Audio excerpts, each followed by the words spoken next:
We're live. Okay.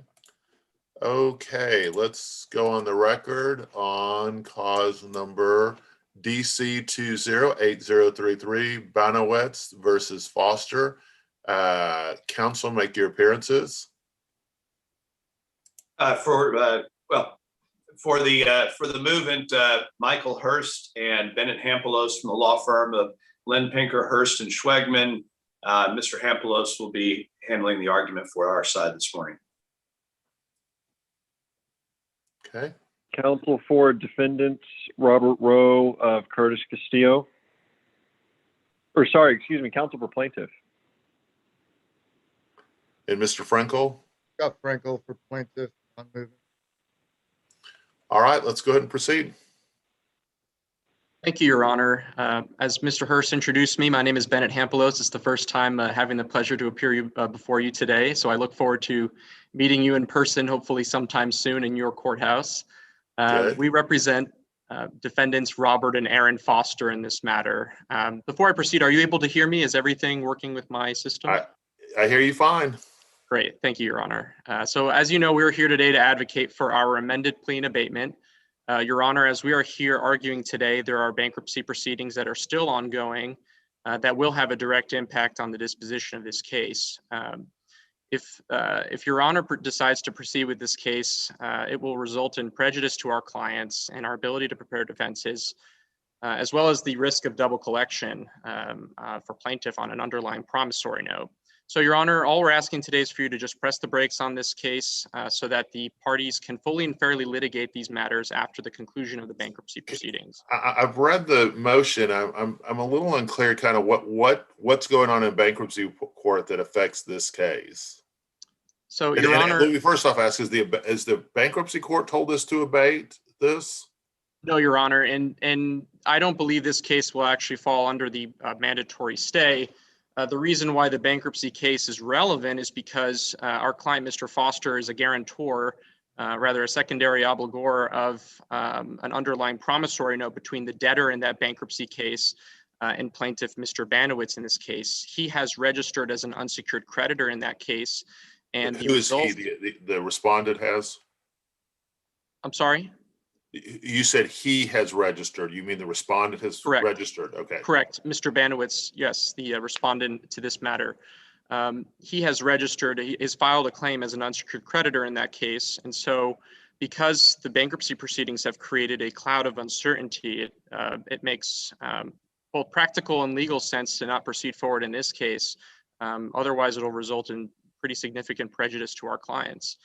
Your Honor, if I may just give some quick background, it'll help maybe clear up some of the matters, how this case came to be. In October of 2015, plaintiff entered into a promissory note with Cortec Industries, which is the debtor in that underlying bankruptcy case, for $150,000 in exchange for monthly installments for reimbursement plus interest of that amount. Concurrently, plaintiff entered into a guarantee agreement with Mr. Foster, who's a defendant in this case.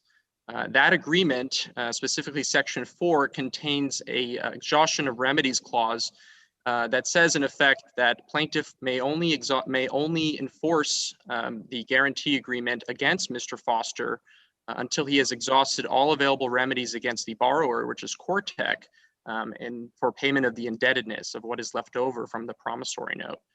Meaning, Your Honor, our position is that this promissory note is not enforceable, or rather the guarantee agreement is not enforceable until the conclusion of the bankruptcy proceedings. Fast forward to 2018, Cortec did indeed file for bankruptcy, originally as a Chapter 11, and now it's been converted to a Chapter 7 liquidation. In June of 2020, plaintiff filed suit against Mr. Foster, alleging breach of contract. However, he would proceed to amend his petition to also include ancillary claims that seem to be downstream from this obligation against Mrs. Foster, alleging conspiracy to breach contract and also under the Texas Uniform Fraudulent Transfer Act. In October of 2020, plaintiff filed a proof of claim as an unsecured creditor in the Cortec bankruptcy proceedings. And as I said, those are still ongoing. Your Honor, the trustee has brought a lawsuit against, I believe it was a contractor, Southwest Dynamics, for $150,000 and is seeking to invalidate the secured claim of that creditor. And so there's just a lot in the air still in the bankruptcy proceedings. And so our position is until those bankruptcy proceedings are ongoing, the guarantee agreement cannot be enforced in this court and must be abated. Rather, this case must be abated until the conclusion of the bankruptcy proceedings. And also the same goes for Mrs. Foster's, the claims against Mrs. Foster, because as I said, they are downstream and are ancillary to this underlying obligation. You're saying this is a mandatory abatement? Your Honor, we believe we have we believe we are entitled as of right, but it is also within your sound discretion. You have a very wide discretion to dispose of cases or to control the disposition of cases as you see fit. We believe there are defects in the pleadings, and we believe that entitles us to an abatement in this case. But on either ground, we believe we're entitled to either an abatement or a stay of this case on these grounds. As I alluded to earlier, defendants would be prejudiced and if forced to go forward with this case without knowing exactly how much they potentially be on the hook for. Your Honor, we've asserted defenses, failure to satisfy condition precedent, failure to mitigate damages, and it goes beyond the dollar figure that's in dispute here, and that's obviously a relevant consideration. Your Honor, we are challenging. I get it. Let me just ask this: did Mr. Babb, did you guys work something else, or do we need to finish your hearing? Your Honor, we reached an agreement and we'll submit a Rule 11. Agreement as to the entire case? That's correct, Your Honor. So can we put this on a dismissal docket? Yes, you may, Your Honor. How long will it take you to get all the settlement paperwork and the dismissal in? I want to say everything should be done in 30 days, but maybe 45 days to be safe. Rhonda, if you're on, go ahead. Let me make sure she knows which case it is, because I know you guys have. Okay, so we're going to go ahead and reset it 45 days. I'm glad you guys worked everything out, and congratulations on that. And we'll see, you guys are excused. Is that correct, Ms. Lonergan? That is correct, Your Honor. Just so it's clear on the record, what is the cause number of your case? And Tony, put this on the record. Sorry, DC-20-06862. And Mr. Babb, you guys have reached a settlement of the entire case? That's correct, Your Honor. All claims in the case between the parties should be resolved. Ms. Lonergan, is that correct? That is correct, Your Honor. And you represent tell me who you represent. Wilbert Caldwell and Jerome Caldwell, Rita Brown, Keith Caldwell, all as legal heirs of Eva Mae Caldwell. And the entire case is settled? Yes, Your Honor. Okay.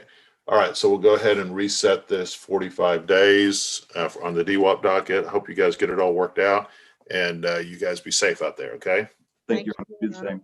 Thank you.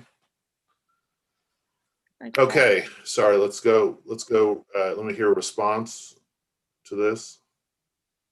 Thank you, Your Honor. Once again, Robert Rowe, counsel for plaintiff. And just first off, I'd like to apologize for not being available over Zoom webcam today.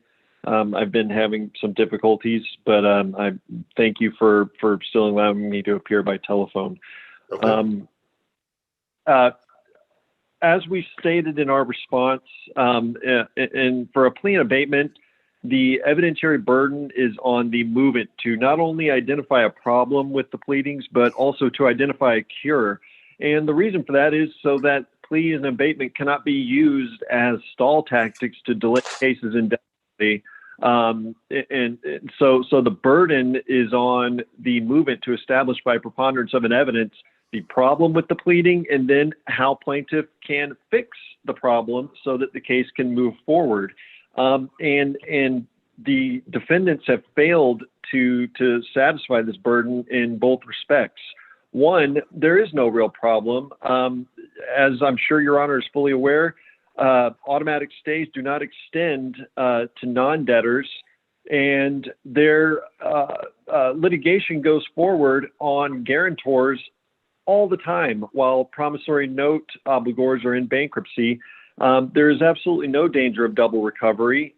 We are contractually obligated and obligated equitably to credit the defendants for any recoveries that our client had in the bankruptcy case on our proof of claim. And let me say this, I tend to agree with you on this. I'm probably not going to grant the abatement, but there was one thing that Mr. Hampelos, am I saying your name correctly? That's correct, Your Honor. Said Yes. that did, raise kind of an eyebrow with me, which was, I believe he said something along the lines of, that you weren't allowed to recover from the guarantor until all legal remedies were sought against the debtor. I don't believe, it's interesting. We don't usually focus on that part of the guarantee when we're dealing with guarantee cases. Is that standard guarantee language, or is that, what is your position about that, I guess? Generally, just speaking from my experience, if someone's seeking out financing, they don't usually have the ability to demand a term like that. Usually, there's a term in the guarantee that the note holder is not obliged to collect first or to exhaust all remedies against the note holder before going after the guarantor. So kudos to the Fosters for getting that term into the guarantee, but I don't think it's really concrete enough to even be an enforceable term. And just regardless of that, they have failed to show how we have not exhausted all remedies against the note holder. What else do they want us to do in the bankruptcy case that we've not already done? Do they want us to violate the automatic stay, get a show cause order issued against us? We filed a proof of claim as an unsecured creditor. The case is pretty much concluded except for an adversary complaint that will decide whether or not there are any recoveries for the trustee to distribute. If the trustee distributes recoveries, has your claim been discharged in bankruptcy yet, or no? I do not. I'm not 100% sure if the no. This is an LLC Chapter 7, so there's not going to be LLCs don't get discharges in bankruptcy. Okay. Yeah, it's there's not going to be a quote unquote discharge. The case is just going to close, and the LLC no longer exists. That's generally the way it works. It's only individual Chapter 7s where there's a discharge of the debt moving forward. But for all intents and purposes, the LLC is not going to exist after Chapter 7. It's been liquidated, and once the case closes.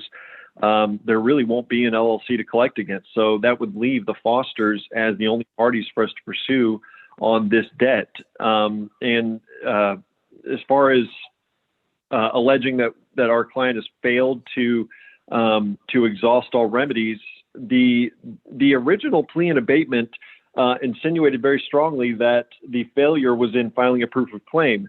Once we pointed out that we had in fact filed a proof of claim, that allegation was removed in their amended plea and abatement, and there is no longer any statement anywhere in the plea explaining what we could do to further exhaust remedies against Cortec. Our position is that any further action would risk being held in contempt of court. That's the automatic stay protects Chapter 7 debtors, and there has not been any basis for us to take any further action, such as lifting the stay against an LLC. This is not a secured claim where there's property that isn't adequately protected that we can seek to recover. It's an unsecured claim in a Chapter 7 LLC bankruptcy. We filed a proof of claim. Case closed for us as far as we're concerned. There's really nothing more we can do. But again, it's not our burden to even prove this. The burden is on the movement to prove that we've somehow failed to exhaust all remedies. And there's absolutely no evidence in the record explaining how we've failed to exhaust all remedies and what we could do to comply with that. Okay. Mr. Hampelos? Yes, Your Honor. Plaintiff seems to sort of boil this down to the threat of double collection. We don't see it that way. That's not the only issue that we identified. Also, there is a threat of prejudice in this case. One of our defenses is failure to satisfy condition precedent, which is challenging plaintiff's underlying ability to enforce this agreement. This is a triggering event that has to occur before plaintiff is able to recover on this guarantee agreement. But can't you deal with that in summary judgment? Why would that need to be done in an abatement? Well, Your Honor, the abatement is just so that we can wait until the conclusion of the proceedings, and that argument will essentially go away, and then plaintiff will be able to cure the defect in the pleadings to account for the absence of any information about his registration as an unsecured creditor. There's no information about that in the original petition. And furthermore, we're not on notice of the amount that's under controversy here. Just imagine a situation if we were to go forward and we were to assert our defenses of failure to satisfy condition precedent, failure to mitigate damages.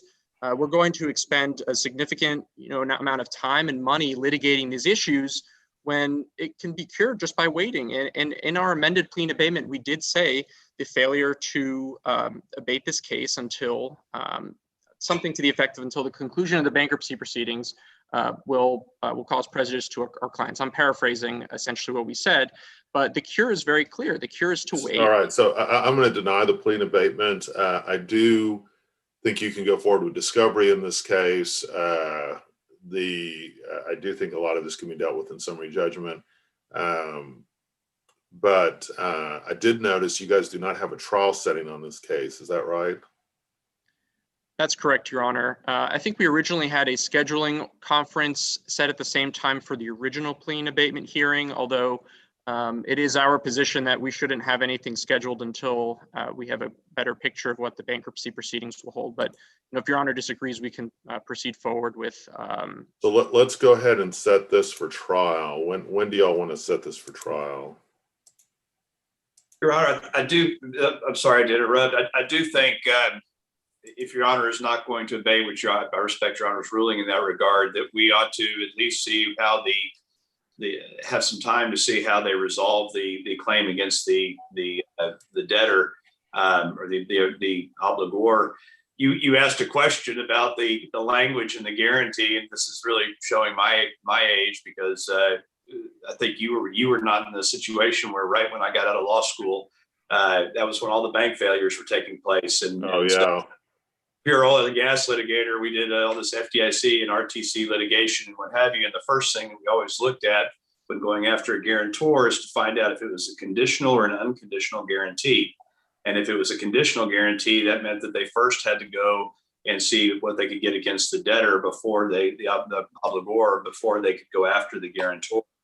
And if there was not an unconditional guarantee, if there's an unconditional guarantee, that means they could go after them simultaneously. This is a conditional guarantee.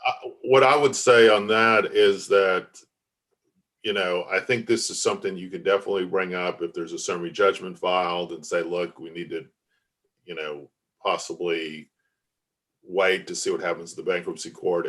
And again, I'm not making a ruling, or if there's a trial setting, we get to the trial setting, if the bankruptcy is still open, then that would be something that might be a reason to delay it. I believe we can go forward with discovery and everything else we need to. So that's why I'm not abating it, but I do think that it could be relevant in the future for continuance of a summary judgment or continuance of a trial setting. So when would y'all like to set this for trial? Early next year.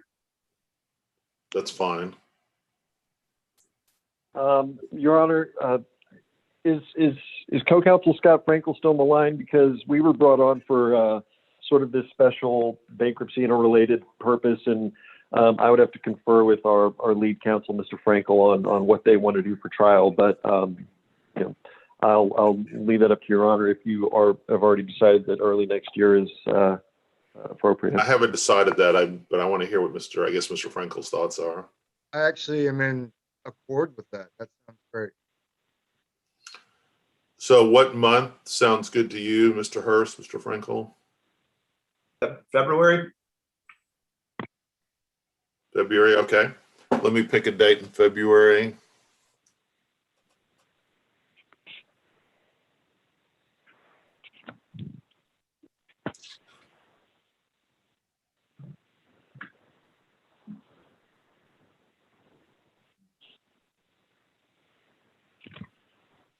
February 1st, 8th, 15th, or 22nd? About not the 15th. Okay. Do you have big 20th. Valentine's plans, Mr. Frankel?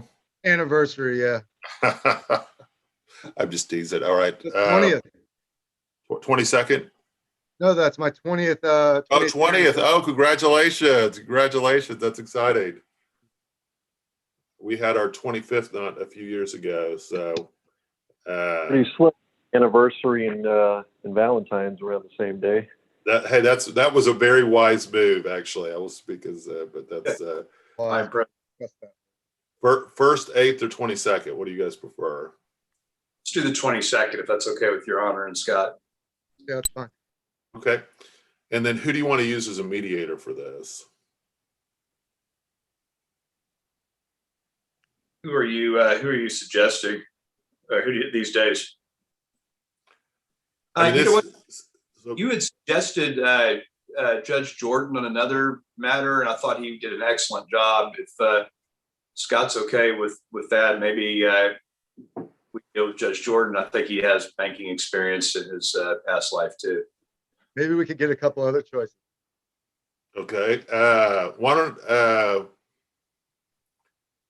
we'll do former judges, Judge Pfeiffer, Judge Jordan. This is what I do with my kids. So you get 3 choices. Each side gets to veto 1. Judge Pfeiffer, Judge Jordan, and Judge, who am I forgetting? Lowy. I'll take Lowy for 100. No, you get to veto 1.